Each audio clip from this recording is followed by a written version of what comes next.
வணக்கம். ஆகாஷ்வாணி புதுச்சேரி மாநில செய்திகள் வாசிப்பவர் நாராயணசாமி.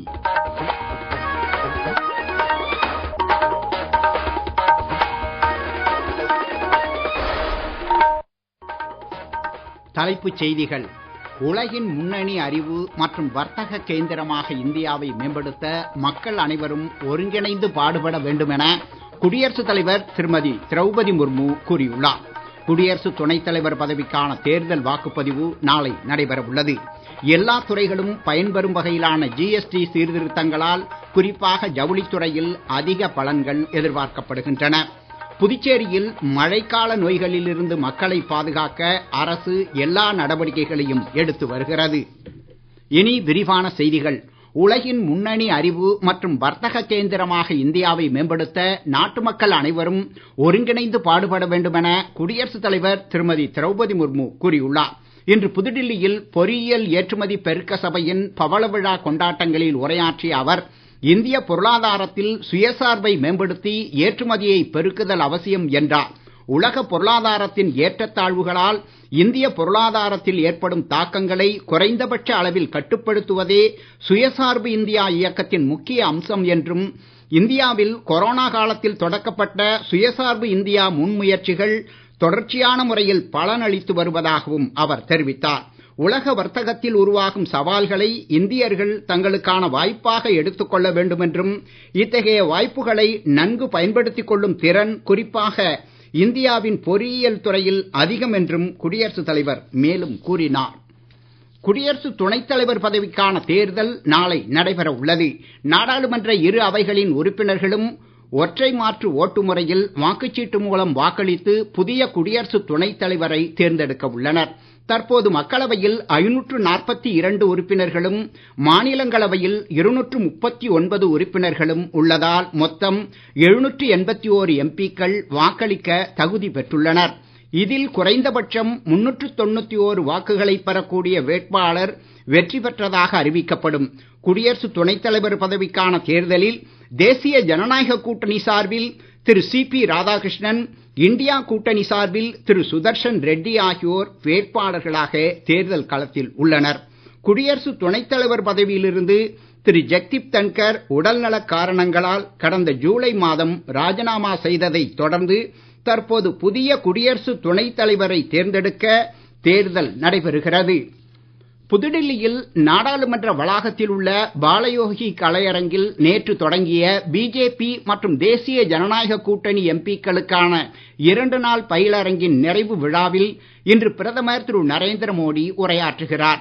சன்சத் காரிய சாலா போன்ற இத்தகைய நிகழ்வுகள் மக்களுக்கு இன்னும் சிறப்பாக பணிபுரிவது எப்படி என்பதை மக்கள் பிரதிநிதிகள் அறிந்து கொள்ள மிகவும் உதவிகரமாக இருக்கும் என்று பிரதமர் திரு நரேந்திர மோடி நேற்று சமூக ஊடகத்தில் வெளியிட்ட பதிவில் கூறினார்.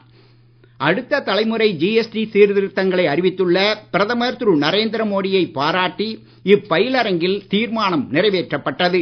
புதிய சீர்திருத்தங்களால் நாட்டில் உற்பத்தி மற்றும் நுகர்வு அதிகரிக்கும் அதேவேளை அரசு கருவூலத்தின் வருவாயும் அதிகரிக்கும் என்று இத்தீர்மானம் கூறியது. வணிகர்கள் மற்றும் உற்பத்தியாளர்கள் வரி குறைப்பின் பலன்களை விரைந்து மக்களுக்கு வழங்க வேண்டும் என்றும் பயிலரங்கில் கேட்டுக் கொள்ளப்பட்டது. குடியரசு துணைத் தலைவர் தேர்தலில் வாக்களிக்கும் முறை குறித்தும் எம்பிக்களுக்கு எடுத்துக் கூறப்பட்டது. இளைஞர்களுக்கான திறன் பயிற்சி வாய்ப்புகள் மற்றும் வேலை வாய்ப்புகளை பெருக்குவது தொடர்பாக மத்திய தொழிலாளர் மற்றும் வேலை வாய்ப்புத்துறை அமைச்சகம் தனியார் நிறுவனம் ஒன்றுடன் புரிந்துணர்வு ஒப்பந்தம் செய்து கொண்டுள்ளது. இது குறித்த கூடுதல் விவரங்கள். புரிந்துணர்வு ஒப்பந்தம் தொடர்பாக இன்று புதுடெல்லியில் நடைபெற்ற நிகழ்ச்சியில் மத்திய தொழிலாளர் மற்றும் வேலைவாய்ப்புத்துறை அமைச்சர் டாக்டர் மன்சுக் மாண்டவியா பேசுகையில், வலுவான சுயசார்பு இந்தியாவை உருவாக்குவதில் வேலைவாய்ப்புகளே முக்கிய தூணாக திகழும் என்றார். இதில் அரசும் தனியார் துறையும் ஒத்துழைப்பதால் பலவிதமான வேலைவாய்ப்புகள் இளைஞர்களுக்கு கிடைப்பதுடன் வேளாண்மை, சேவை, உள்கட்டமைப்பு போன்ற முக்கிய துறைகள் வலுப்பெற ஏதுவாகும் என்றும் அவர் கூறினார். வேலைவாய்ப்பு தொடர்பான தேசிய இணையதளத்தில் 51 லட்சத்திற்கும் மேற்பட்டவர்கள் பதிவு பெற்றுள்ளதாகவும் 28,000 சர்வதேச வேலைவாய்ப்புகள் உட்பட 48 லட்சத்திற்கும் மேற்பட்ட காலி இடங்கள் இணையதள பட்டியலில் இடம்பெற்றுள்ளதாகவும் அமைச்சர் தெரிவித்தார். நீங்கள் கேட்டுக்கொண்டிருப்பது மாநில செய்திகள். நேயர்கள் நேயர்கள் ஆகாஷ்வாணி செய்திகளை உடனுக்குடன் தெரிந்து கொள்ள எமது புதுச்சேரி மண்டல செய்தி பிரிவின் சமூக ஊடகங்களான @airnews_புதுவை என்ற எக்ஸ் பக்கத்தையும், all India radio news Puducherry என்ற பேஸ்புக் பக்கத்தையும், @RNU புதுச்சேரி என்ற யூடியூப் சேனலையும் அணுகலாம்.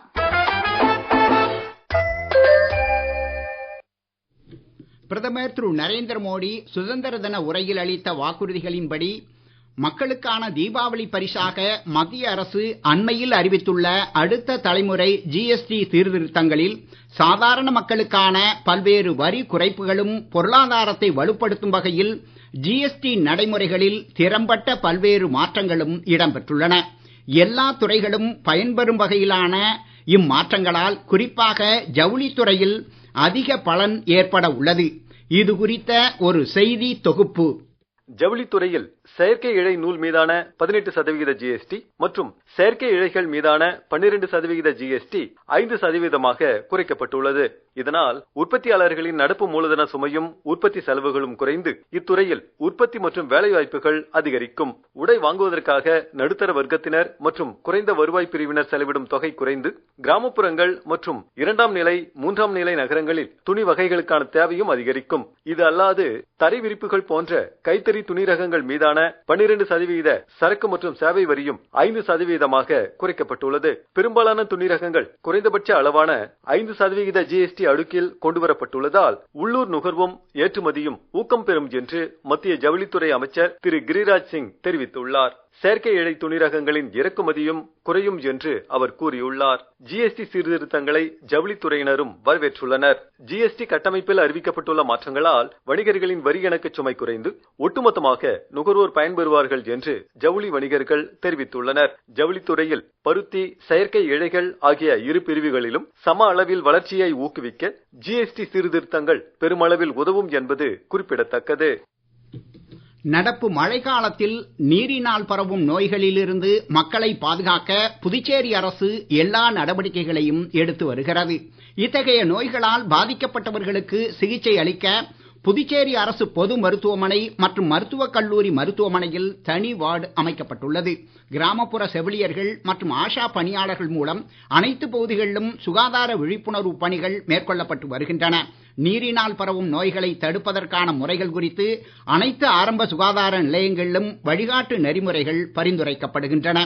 நீரை கொதிக்க வைத்து ஆறிய பின் அருந்துதல், மோர், இளநீர் மற்றும் நீராகாரம் எடுத்துக் கொள்ளுதல், அடிக்கடி கை கழுவுதல், நீர்நிலைகளை சுத்தமாக பராமரித்தல், சுகாதாரமற்ற முறையில் விற்கப்படும் தின்பண்டங்கள் மற்றும் பானங்களை தவிர்த்தல் போன்ற வழிமுறைகளை பின்பற்றுவதன் மூலம் மழைக்காலத்தில் நீரினால் பரவும் நோய்களை தடுக்கலாம் என்றும், அதையும் மீறி வயிற்றுப்போக்கு, வாந்தி, காய்ச்சல் போன்ற அறிகுறிகள் ஏற்பட்டால் உடனடியாக அருகிலுள்ள ஆரம்ப சுகாதார நிலையத்தை அணுகலாம் என்றும் சுகாதாரத்துறை தெரிவித்துள்ளது.